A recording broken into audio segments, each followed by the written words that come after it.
اس پر تھوڑا غور تو کرنا۔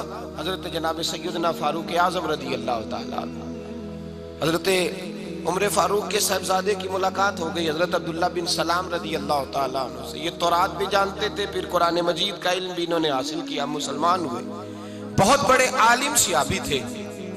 تو حضرت عمر فاروق کے بیٹے سے فرمانے لگے تو کفل جہنم کا بیٹا ہے۔ وہ دوڑے گئے اپنے ابا جی کے پاس شکایت لے کے کہ ابا جی وہ تو آپ کو دوزخ کے دروازے کا تالا کہہ رہے ہیں جناب عبداللہ بن سلام۔ تو سیدنا عمر نے مسکرانا شروع کر دیا، فرمایا اسے کیا لکھ کے دے، اسے کہہ دو لکھ کے دے دے۔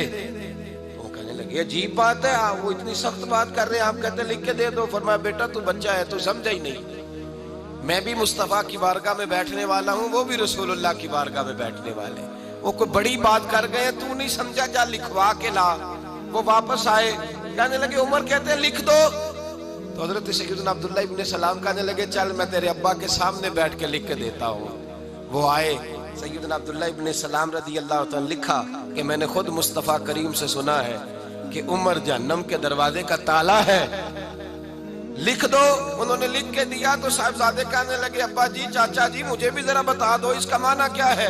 تو حضرت عبداللہ ابن سلام کہنے لگے بیٹے اس کا مطلب یہ ہے کہ جب تک عمر دنیا میں رہے گا جہنم کو تالا لگا رہے گا، یہ لوگوں کو گناہ نہیں کرنے دے گا، یہ آڑ بن جائے گا، یہ جانے نہیں دے گا لوگوں کو دوزخ میں، دروازہ بند رہے گا جب تک۔ اتنا بڑا شخص جو گناہ کرنے ہی نہ دے، جس کے بارے میں نبی پاک فرمائے کہ میرا عمر جس گلی سے گزرے شیطان رستہ ہی بدل جاتا ہے، وہی عمر فاروق رضی اللہ تعالیٰ، وہی عمر فاروق رضی اللہ تعالیٰ۔ انہی جناب عمر فاروق کا حال یہ ہے کہ وہ آخری عمر مبارک ہے، گھر کے اندر بیٹھے ہیں تو پھوٹ پھوٹ کے رونا شروع کر دیا، تڑپ کے روئے، تڑپ۔ زوجہ کہنے لگی بیٹے سے کہ پتہ کرو تمہارے باپ کو کوئی مسئلہ تو نہیں، تکلیف تو نہیں، طبیب کا بندوبست کرو۔ شہزادے اٹھے، ابا جی کیا بات؟ کہا بیٹا کوئی بات نہیں، اماں کو بلاؤ۔ والدہ بھی آ گئیں، جناب عمر کی زوجہ بیٹھ گئیں، کیا بات ہے کیوں رو رہے ہیں؟ فرمانے لگے آج مسجد سے نکلا تھا تو میرے مصطفیٰ کے صحابہ مجھے نیک کہہ رہے تھے۔ تو کہا جناب یہ رونے والی بات ہے خوش ہونے والی؟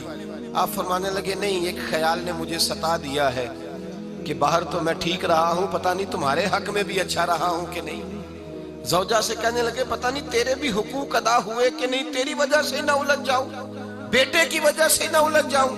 بندہ کتنا بڑا ہے، خوف کتنا زیادہ، تو ٹھٹائی کے ساتھ مسجد نہیں جاتا، تو اپنی مرضی سے جاتا ہے، کوئی خیر کا کام تو کرتا ہے تو اپنی موج میں آ کے کرتا ہے، اور تو کہتا ہے اللہ معاف کر دے گا۔ راتی ساری کر کر زاری، او نیند اکھاں تھی توندے تے فجر اوہی گناہگار کا آون سب تو نیمے ہوندے۔ وہ ساری رات نماز پڑھتے ہیں، والذین یبیتون لربہم سجدا وقیاما والذین یقولون ربنا اصرف عنا عذاب جہنم ان عذابہا کان غراما۔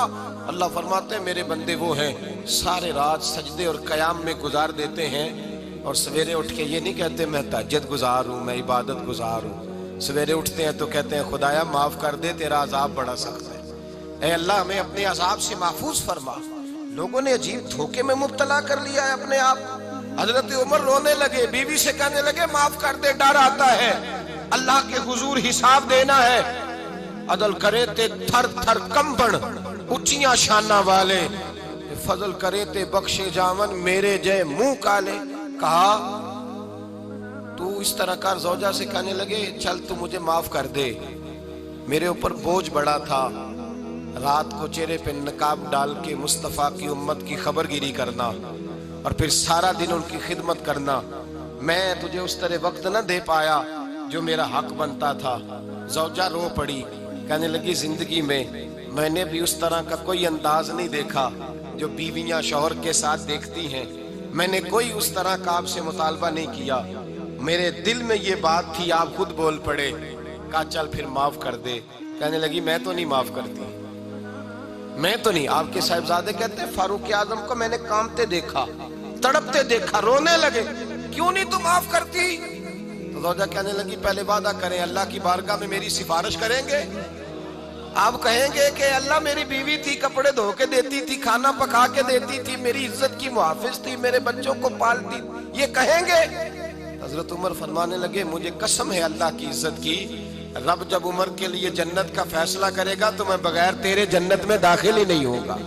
جتنا بڑا آدمی ہے اتنا زیادہ ڈر رہا ہے، یہاں ڈٹائی کو اللہ نے معاف کر دینا ہے، اور معاذ اللہ تعالیٰ ایسا عجیب لفظ بولتے ہیں، عجیب جملہ کہتے ہیں بھائی اللہ چاہے تو بے نمازی کو نہ بخشے، اور میں نے کبھی نہیں پڑھی تو مجھے بخش دے۔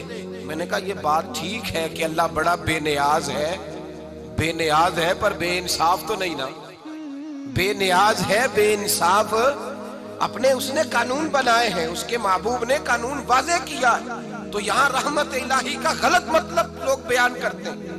رحمت الہی کا مطلب تو یہ تھا کہ تو ساری نیکی کر، ساری پرہیزگاری کر، رحمت کا وہ معنی دیکھ جو تیرے رسول نے بیان کیا ہے۔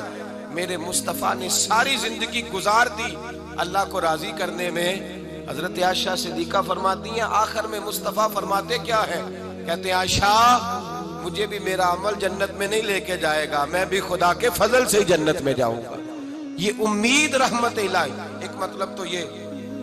پھر کچھ لوگ کہتے ہیں حضور ہماری سفارش کریں گے، نبی پاک ہماری، بولیے جاگ رہے ہیں آپ لوگ، حضور ہماری، ہاں وہ اللہ خیر کرے، ہم ذرا خشک لوگ ہیں نا تو کئی دفعہ خشک باتیں کرتے ہیں۔ میں نے کہا تھا 2-4 دن پہلے بھی کہ نعت ہمارا ایمان ہے، پر نعت عمل کا درس دیتی ہے، بے عملی اور بد عملی کا درس نہیں دیتی۔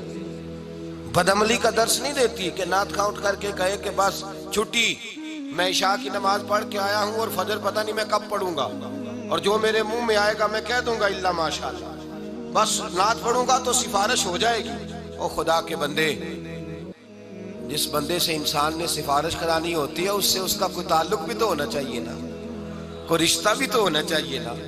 کیا نبی پاک کی غلامی صرف یہ ہے کہ حضور کے نعرے لگا دیے جائیں، کہ غلامی مصطفیٰ صرف اتنی ہے کہ جب بندہ محفل میں آئے تو وہ واہ واہ سبحان اللہ الحمدللہ یا رسول اللہ، معاملہ ختم ہو گیا؟ جتنا کوئی غلام زیادہ ہے اتنی اس کی فرما برداری بھی زیادہ ہونی چاہیے۔ غلام کو تو چاہیے ایک ایک ادا پر مر مٹے، اس کا تو گزارا ہی نہیں ہوتا اپنے محبوب کی ادا کے بغیر۔ تو شفاعت مصطفیٰ کی امید رکھتا ہے اور حضور کی سنت پر عمل نہیں کرتا۔ وہ جنہوں نے زندگیاں گوا دی، لگا دی رسول اللہ کے دین کی نوکری میں،